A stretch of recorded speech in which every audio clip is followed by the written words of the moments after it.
Hello everyone, welcome back Nadap engineering academy YouTube channel. तपाईँ सबैजनालाई Nadap engineering academy YouTube channel स्वागत छ। र आज फेरि हामी कक्षा 9 को समेत लिएर उपस्थित भएछौँ, जसमा हामी मैट्रिक्स च्याप्टर सम्बन्धी पढ्नेछौँ। जस्तो क्वेसन नम्बर 1 मा रहेको छ, यदि x + y यो हाम्रो मैट्रिक्स हो, यो पनि हाम्रो के हो, मैट्रिक्स हो। दुईवटा के छ, बराबर मैट्रिक्स दिएको छ। x र y को मान पत्ता लगाउनुस्। यो यस्तो खालको हिसाब बनाउनको लागि सबैभन्दा यहाँ के लेख्नु पर्छ, पहिला यहाँ लेख्नु पर्छ, यहाँ अब के दिएको छ, यहाँ दिएको छ पहिला x + y, त्यसपछि 5, त्यसपछि 7, त्यसपछि x - y, यो बराबर यो हाम्रो दिएको छ। जस्तो 6, 7, 5, 2 यो हाम्रो दिएको छ मैट्रिक्स च्याप्टरमा। अब यहाँ दुवै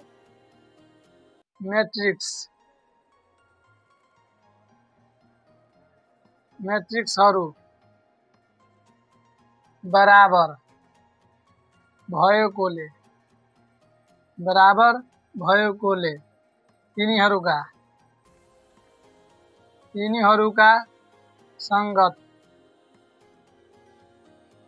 सदस्यहरू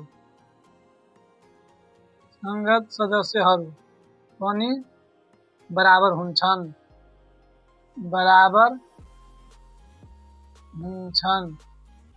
अब के भनिरहेको छ, बराबर मैट्रिक्सको संगत सदस्यहरू के भन्छ, यो बराबर यो हुन्छ, यो बराबर यो हुन्छ, यो बराबर यो हुन्छ, यो बराबर यो हुन्छ। अब लेख्दाखेरि x र y को मान निकाल्नु छ। पहिला लेख्ने x + y बराबर कति दिएको छ, यो बराबर यो हुन्छ। त्यसलाई हामी के समीकरण 1 मान्छौँ।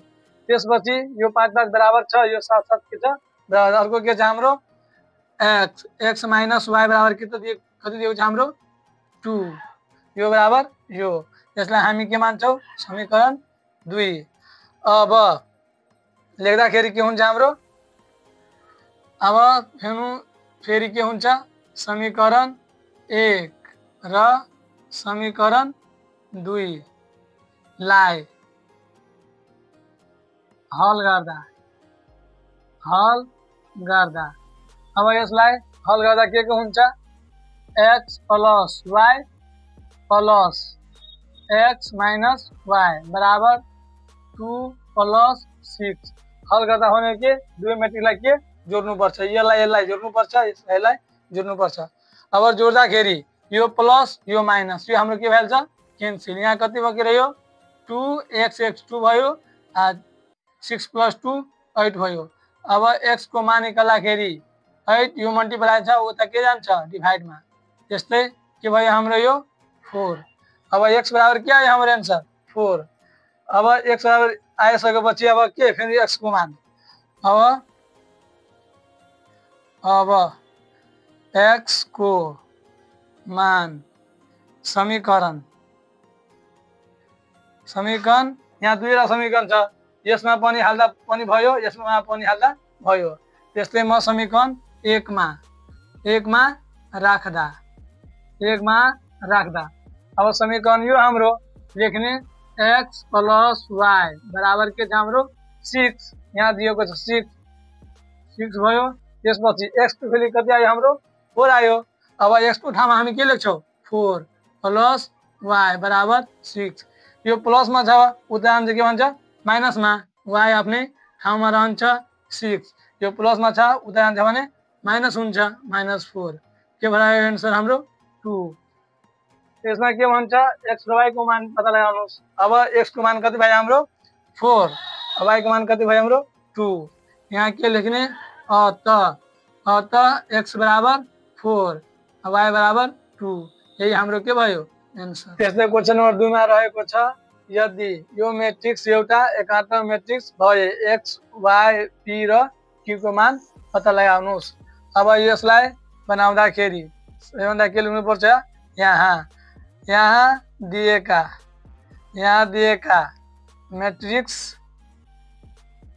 मैट्रिक्सहरू एकात्मक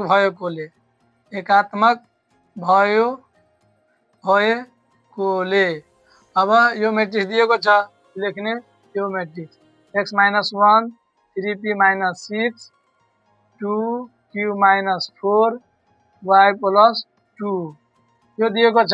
अब यो मेट्रिक के छ एकात्मक भनेपछि यो बराबर के हुन्छ एकात्मक 1 0 0 1 यो हाम्रो के हो एकात्मक मैट्रिक्स हो अथवा एकाई मैट्रिक्स हो। अब के लेख्नु पर्छ दुवै बराबर मैट्रिक्स का बराबर मैट्रिक्स का संगत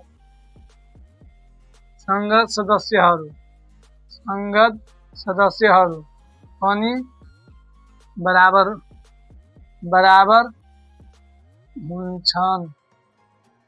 अब के छ बराबर दुवै सदस्य के हुन्छ बराबर हुन्छ भनेको यो बराबर यो हुन्छ यो बराबर यो हुन्छ यो बराबर यो हुन्छ यो बराबर यो हुन्छ संगत सदस्यहरू के हुन्छ बराबर हुन्छ। अब यसलाई लेख्दाखेरि पहिला x माइनस 1 बराबर हाम्रो के हुन्छ 1 भयो।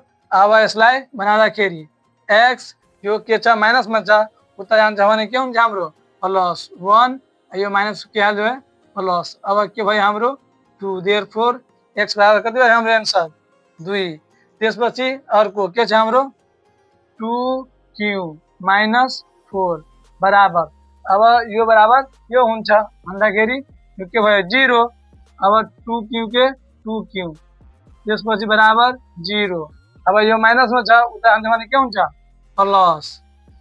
अब 2q छ लेख्ने 2q बराबर यो भयो 4 0 लाई 1 लाई जोड्दा 4 भइहाल्छ। अब q के निकाल्नु छ भने 4 यो हाम्रो के छ गुणामा छ मल्टिप्लाईमा छ उता केमा जान्छ भागमा 2 ले भाग गर्दिने पछि के कति भइहाल्छ हाम्रो 2 देयरफोर q बार के भयो हाम्रो 2।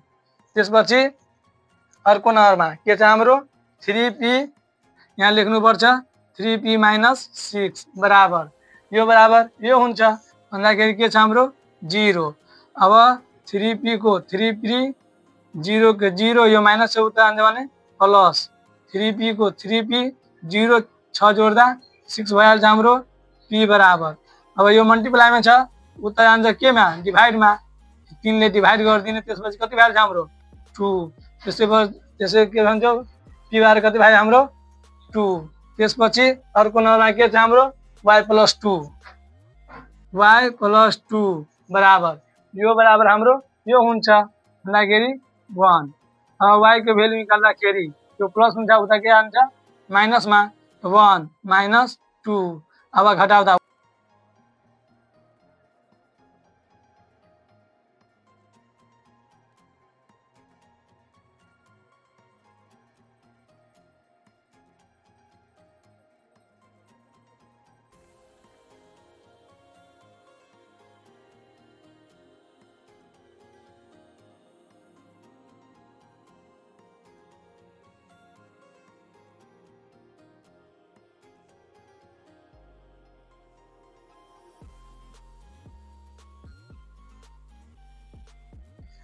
त्यस्तै क्वेशन नम्बर 3 मा रहेको छ यदि a बराबर 80 भए b बराबर यति भए a बराबर b भए w x y z को मान पत्ता लगाउनुस्।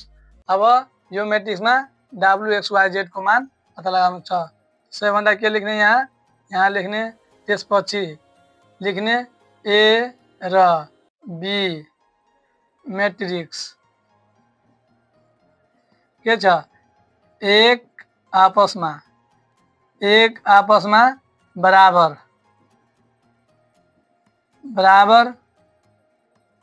भएकाले संगत सदस्यहरू पनि बराबर हुन्छन्।